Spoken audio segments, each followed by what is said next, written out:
Use this. Afon, it might be a bot. No promotion. If you do that again, I'm going to have to boot you, my brother. Please don't.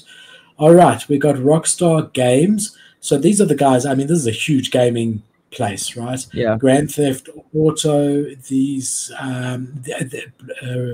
Rockstar Games is the gaming company behind Grand Theft Auto, and they've come out and they've said that they're not interested in NFTs, crypto, on any of their servers whatsoever. For now. So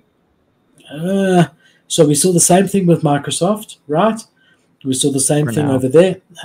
And yeah, I mean, but for the foreseeable future, I think it will be quite a while before these type of companies turn back on it, right? Yeah. Alongside with Web3 native game built around NFTs, there was a lot of fan attempts to add NFTs and crypto tokens to popular online games like Grand Theft Auto. We saw the same thing with Minecraft. We know that Microsoft banned that. That really affected NFT worlds.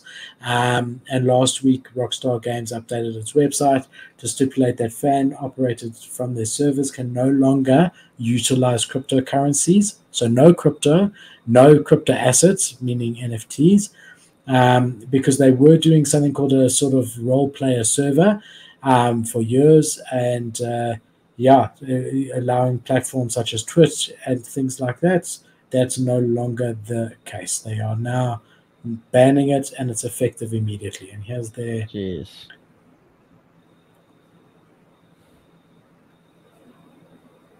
thing.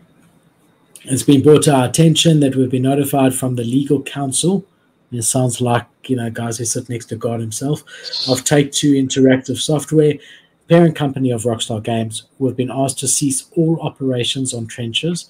With heavy hearts, we received this news, which is unfortunate for the team and most importantly for our community. We have no choice but to comply with their demands. We'll be working with them to find an amicable solution. So this is very, very similar to what we saw happen with NFT Worlds, right? Yeah. And Minecraft. Yeah, man, that's tough. I mean, I don't really have much to say other than like that's just shit luck, because you can invest in something like a Fuzzy Fountains was an example where I was really excited about it. As long as they didn't get sued, or as long as someone didn't shut them down, they're going to do well. And then they got shut down, and it was just like, that blows, because you just invested in all that, but there's a risk that they just get shut down and you lose basically everything because no one's going to buy it.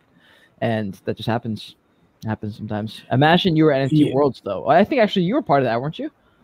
Very much so. Not part of the team. I was. Right. I had a lot of worlds.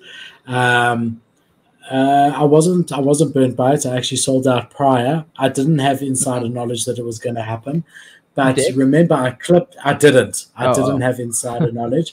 But I was speculating that it could, and I even clipped it from our stream a couple of weeks before the announcement, saying that this was one of the big risks that was worrying me about NFT Worlds.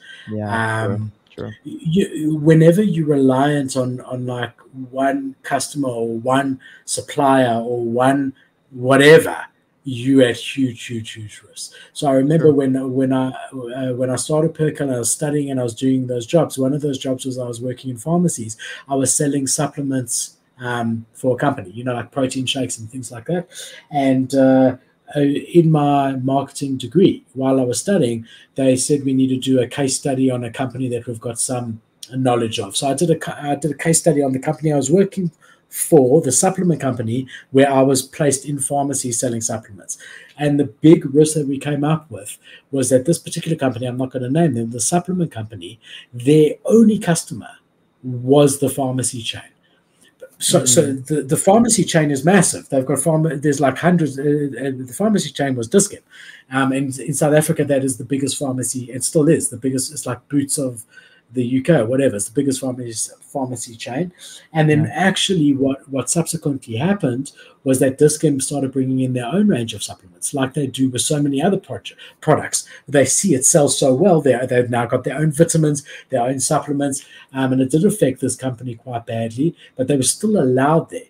But I mean, whenever you're reliant on one distribution channel, and there's a risk that distribution channel can just close its doors to you, then that is a very big risk to a business. Yes, agreed.